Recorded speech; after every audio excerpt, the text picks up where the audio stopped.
Hey guys, what's going on? Insidious Swede back again here for another YouTube video, and today we're going to talk about 5 manga series that needed to be longer. This is actually a video idea suggested by one of you, so thank you very much. Hopefully I'll remember, but I should have the comment right here showing you guys that I got it a couple months ago at this point now, but I usually write down all of the video ideas in a book, where if I'm struggling for video ideas, I reference it so I can get, some good video concepts, and that's where this one came from. I was trying to think of something to do, and I figured I'd check the book really quick, and this one stood out to me, so thank you. But yeah, this is an interesting idea because we're going to talk about manga that have ended, but we feel, or at least I feel, like they should have been a bit longer for whatever reason. We'll get into those, of course, with each volume or series. But to start off with, of course, for me, if you know anything about me, you know this one was going to be on here. So let's get it out of the way first. That is, of course, Hikaru no Go. Hikaru no Go is a brilliant series. It's about, of course, the game of Go. It's about Hikaru Shindo. It's about a ghost named Sai that essentially haunts Hikaru. It's a really great concept. It's one of the best shonen manga I've ever read. And the ending that it got was not fair to its quality. Admittedly, it had some wrong turns. There were points, or there were things that happened in Hikaru no Go that I was not a big fan of, just in terms of the overall storyline. But in its entirety, it's one of the best manga, again, one of the best shonen manga I've ever read. And the ending, to me, it feels like a series that was canceled, which is so unfortunate. It felt like the creative team of Yumi Hotta and Takeshi Obata were essentially told, it's time to end this series. You have, 5-10 chapters to do so. Because the ending is one of those where you're in the middle of something, yet it decides to cut it off and give it one of those, looking into the future, all of the potential possibilities, kind of one of those where it's nothing conclusive or decisive, but it's instead more open-ended and open into interpretation, which is fine. It works. It's still a great series, but at the same time, you could tell there was more story to be had. So that's the main reason why I feel like it should have been longer, because it seemed like the creative team wanted it to be longer. But yeah, definitely had to have Hikaru no Go on this list. Next up, we have Living Stone at number 4.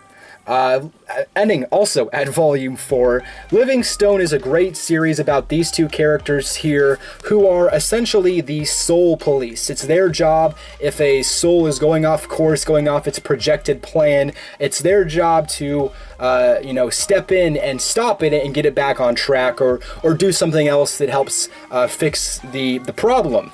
And it's a very interesting concept. There's a lot of very interesting themes in this series. It's honestly one of the best manga I've read when you consider that it's only 4 volumes in length. But therein lies the problem. It should have been much longer.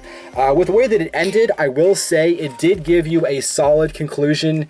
It did wrap up an overlying story plot, in my opinion, with one of our main characters, dealing with him and his issues. But at the same time, it really should have been longer. I would say I'd be happy with it being 10 volumes, so a little bit over double in length what it finished at, just because I wanted to see more, I wanted to read more, but unfortunately, this is all we got. But yeah, still a great title again. As you saw, amazing artwork by Jinsei Kataoka, the same mangaka who did Dead Man Wonderland, and who is also doing, currently, Smokin' Parade. So great artist, amazing story to go along with it, and it just should have been a bit longer. But yeah, definitely had to have Living Stone on here. Alright, coming in at number 3, we have Siren.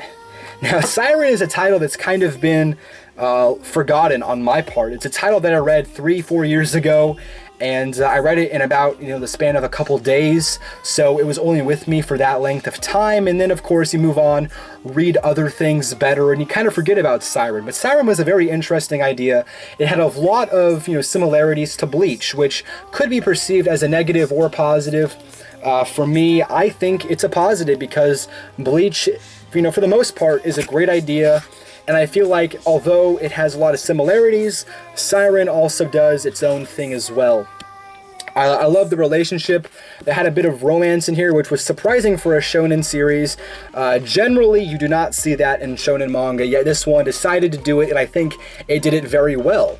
But volume 16 was very scattered.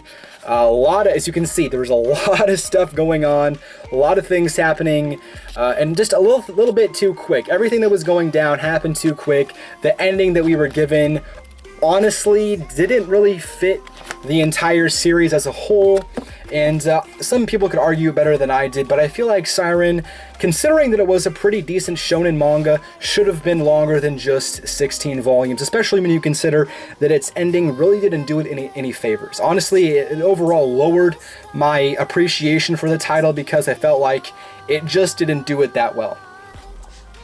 Alright, number 2, we have, surprisingly for some of you maybe, Pluto. Pluto ended at volume 8. It's a story that I love to death. If you watch my last top 20 favorite manga video, it's in my top, I think, 15. I think it's like 11 or 12 or somewhere right around there, maybe even higher. I can't remember at this point. But it really is one of the best manga I've ever read. It's a brilliant series. And the ending was very interesting. It was very hard to interpret. It, Naoki Urasawa is a very cerebral person. He's somebody who makes you think, and sometimes there's a lot of things happening that, maybe sometimes he can see it clearly in his head, but sometimes it feels like you're not connecting enough dots to make it easy for the reader to understand. And that's where I felt like Pluto kind of left me. It was a good ending. I understand what it was trying to do, and it did tie up and answer a lot of questions, but at the same time, again, I think a good metaphor for it is he didn't connect enough dots. There was a lot of things that you kind of had to reach for in terms of an understanding, like, oh, well, this meant this because of that, or, stuff like that. So I felt like a 9th volume could have flushed all of that out, but it still was a fantastic series. Again, it's in my top 20 for sure. I just can't remember the exact number at this point in time, but it's a phenomenal series still. But again, I feel like a 9th volume could have really fixed those issues that I had with it. Alright, and at my number 1 slot, and I guess these numbers are a bit arbitrary, I don't necessarily think that this series needed to be longer over all of the other titles, but I wanted to do this one last because it is, by far, probably the most controversial, and that is Slam Dunk.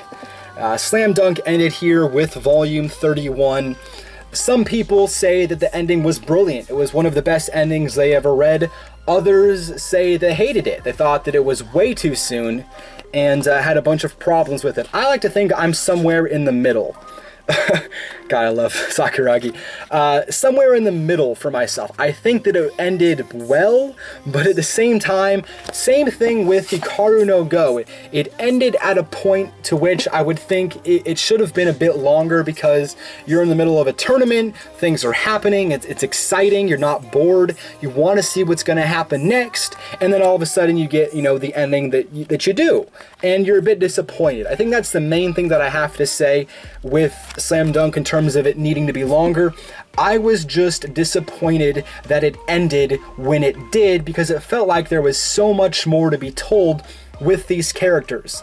On the bright side, in a year and a half from when Slam Dunk ended, Vagabond started. So I guess we got, that as a positive note, because I guess if Slam Dunk continued, we might not have gotten, Vagabond until like 2001, 2002, and then we have a lot less of that and stuff like that. So there's a lot of implications, of course, with Slam Dunk continuing, but when you just look at the series as a whole, it definitely felt like it could have been longer because of how great it was, going and where it was heading. But yeah, those are my 5. We have, just again to reiterate, Slam Dunk, Hikaru no Go, Pluto, Siren, and Living Stone. Out of these 5, in terms of which series I feel like if I had to pick which one should be longer over all of the others, it's easily Hikaru no Go. This series should have been 40 or 50 volumes. It's a brilliant idea. I loved it to death, and just to see it end when it did kills me inside, but it's still fantastic. Frankly, all of these series, maybe minus Siren, are fantastic, so if you haven't read any of these yet, I would highly recommend them. They are all great in their own right, especially a title like Livingstone. Think about it, 4 volumes in length. If you can't afford a 31 volume series like Slam Dunk, Livingstone is a great option as well, because it does have a very solid conclusion. But these are my 5 manga that should have been longer, that needed to be longer. But anyways, guys, thank you for watching. I'm Insidious Swede, and until next time, take care.